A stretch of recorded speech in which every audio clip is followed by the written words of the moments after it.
Bueno, estamos aquí con un experto en la materia del fútbol mexicano, León Lecanda de ESPN. ¿Cómo estás, mi León? Bien, muchas gracias, Fede, gracias por la invitación. Oye, mi León, ¿qué te pareció la conferencia de prensa de Mikel y de John de Luisa hoy? ¿Qué te gustó, qué no te gustó, qué te convenció, te da esperanza? ¿Qué opinas? Bueno, primero reconocer que en un plazo de 2 meses, como prometió el ingeniero de Luisa en aquella conferencia de prensa del 1 de diciembre en Doha, tras la eliminación de México en la fase de grupos del Mundial, pues que en 2 meses se haya presentado esta proyección hacia el futuro, tanto a nivel de clubes como en la Liga MX, como a nivel de selecciones nacionales. El hecho de que hay buenas ideas, ¿no? Como por ejemplo reducir la cantidad de jugadores no formados en México en cancha, incentivar la exportación de futbolistas mexicanos a Europa, eliminar por completo el repechaje a partir del siguiente torneo, el hecho también de que en algún momento dado pues se esté buscando, ¿no? O ese deseo de que México regrese a torneos de CONMEBOL, primero con la Copa América del 2024, que ya está pues, prácticamente garantizado, salvo que ocurriera un desastre en la Nations League para México, pero también de que en un futuro sea consistente, ¿no? La participación de México en Copa América como era antes y también a nivel de clubes en Copa Libertadores. Entonces creo que hay buenas ideas, pero me quedan dudas, ¿no? Desde luego cómo se va a eliminar la multipropiedad, de qué manera los clubes mexicanos van a competir contra esa misma ley de mercado de la oferta y la demanda para no repatriar mexicanos pagándoles un mayor salario que en Europa o exportarlos vendiéndolos más baratos que selecciones o países, ¿no? Como Argentina, Brasil, Colombia, Perú, Paraguay, Chile, etcétera. E indudablemente cómo va a mejorar competitivamente la Liga MX para que efectivamente las selecciones nacionales, varoniles y femeniles, no repitan los fracasos que hemos visto en los últimos años. Sí, de acuerdo contigo, ¿no? Es un wish list, pero se antoja complicado, ¿no? Por lo que tú preguntabas de la ley de mercado, la multipropiedad. Oye, si es complicadísimo también que preguntábamos de que Hacienda en equipos no cumplen con el cuaderno de cargos. Entonces hay empresas en México que tienen mucha lana y tienen 2 equipos. ¿Cómo los vas a descartar si los que están abajo en la expansión no cumplen, ¿no? Entonces hay cosas de deseos, pero llevarlas a la práctica, León, es como que está complicado, ¿no?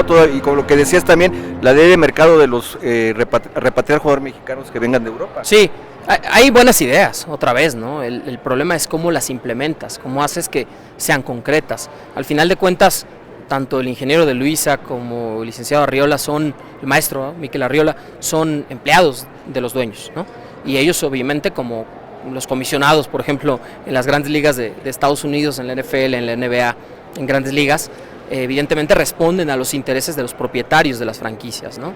En este caso, creo que le queda claro a todo el mundo que México ha dejado de hacer cosas y que por eso, tanto a nivel de equipos, no es el campeón más reciente en la Liga de Campeones de CONCACAF después de muchísimos 17 años de dominio, y tampoco a nivel de selecciones cuando después de 8 mundiales rompes la racha de participaciones consecutivas al menos en octavos de final, ya no digas haber entrado al top 8 del mundo, ¿no? Lejos quedó México con ese lugar 22. Ahora yo lo que te puedo decir es, está bien, ¿no? Esta es la lista de deseos, este es el primer paso que se tiene que hacer, reconocer que hay un problema, hacer tu diagnóstico, aportar posibles soluciones y presentarlas al pleno de la asamblea, porque al final los dueños son los que votan y los que dicen sí, no, subimos o bajamos el pulgar. Yo quiero ver cómo se implementa todo esto, ¿no? Y en eso me parece que todos tendremos muchísimas dudas. ¿Te gustó la humildad de John de Luisa al aceptar que se retrocedió, que hubo pues un mal proceso en los últimos 4 años?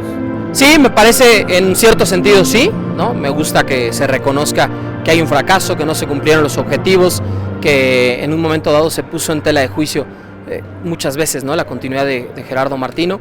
Me parece que no se tomaron las decisiones correctas, claramente, y no escuché eso por parte del ingeniero de Luisa, ¿no? Me hubiera gustado decir, bueno, nos equivocamos, aunque creímos siempre en Gerardo el Tata Martino, nos equivocamos en no terminar anticipadamente el proceso, pero creo que también los mismos federativos, los mismos ejecutivos de Liga MX y los mismos dueños saben que Martino, aunque es gran responsable del fracaso de México en el Mundial, no es el único, ¿no?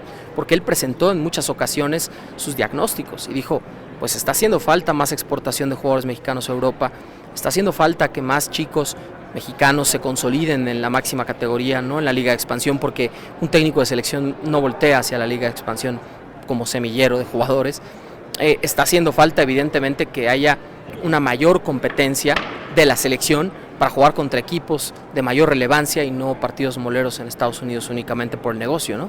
Estos diagnósticos no los presentó Martino únicamente en su informe final, los fue presentando en las asambleas y los dueños no hicieron nada en su momento. Entonces no tomaron decisiones para revertir esto y tampoco tomaron decisiones para decir corto el proceso de Martino cuando ya no veo que esté caminando, ¿no?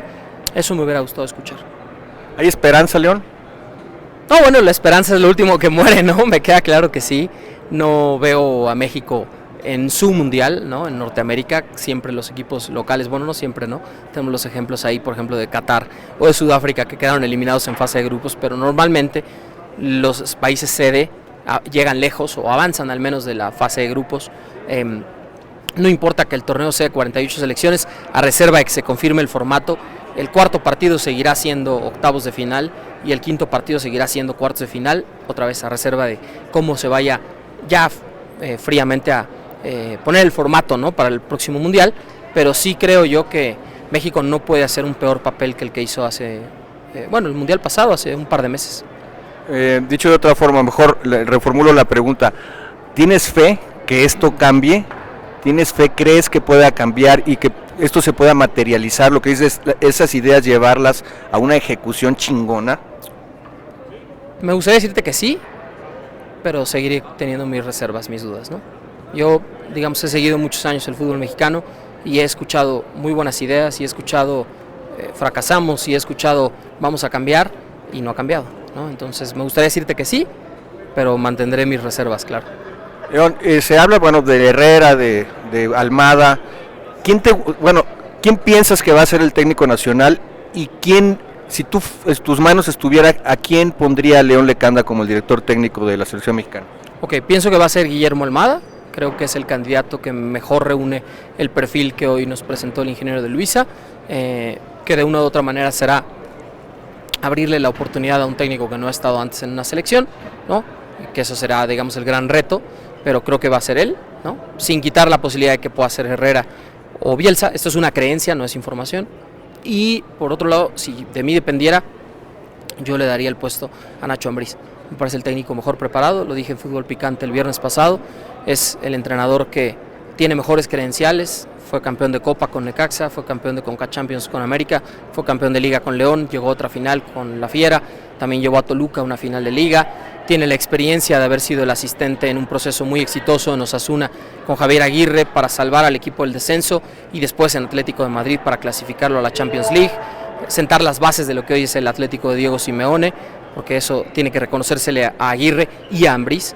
Tiene también la experiencia de haber dirigido en la segunda división de España en un proceso corto, para mí que fue cortado prematuramente cuando no debía haberse dado de esa manera, pero bueno, tampoco sé exactamente los detalles, pero sí, me parece que de todos los candidatos de los que hemos hablado, para mí es el que mejor perfil reúnen, el conocimiento de la Liga MX, los títulos aquí a nivel local y a nivel internacional, hablando de Conca Champions con América, el hecho también de que sea un entrenador mexicano, que conoce el medio mexicano, que fue capitán de la Selección Nacional de México, que conoce las entrañas y que evidentemente para mí es el mejor capacitado, pero no creo que sea el que escojan. Ahí muy bien, León, con el qué y el por qué, con tus argumentos, muy bien, León. Oye, León, ¿por qué crees que no tomaron en cuenta a Matías Almeida? Bueno, lo dijo John de Luisa por la renovación multianual con el AEK de Atenas y evidentemente, así se rompe la posibilidad de que... ¿Pero tú te compras esa? Tampoco me parece que sea el candidato más... a mí en lo personal, el candidato más apto para llegar a la selección mexicana. Si estaba en una baraja de 10 o 15 posibilidades, no creo ni siquiera que hubiera llegado a la final, aunque no hubiera tenido equipo o que hubiera no renovado su contrato. León, ¿algo más que quieras agregar? No, pues gracias, al contrario, ¿no? Y ojalá que de verdad todo lo que se presentó hoy se ponga en práctica y mejore el fútbol mexicano a nivel de liga y a nivel de selecciones. León, muchas gracias y siempre un placer saludarte donde nos vemos. Un abrazo, mi León. Gracias a ti, Fede. Gracias, un abrazo.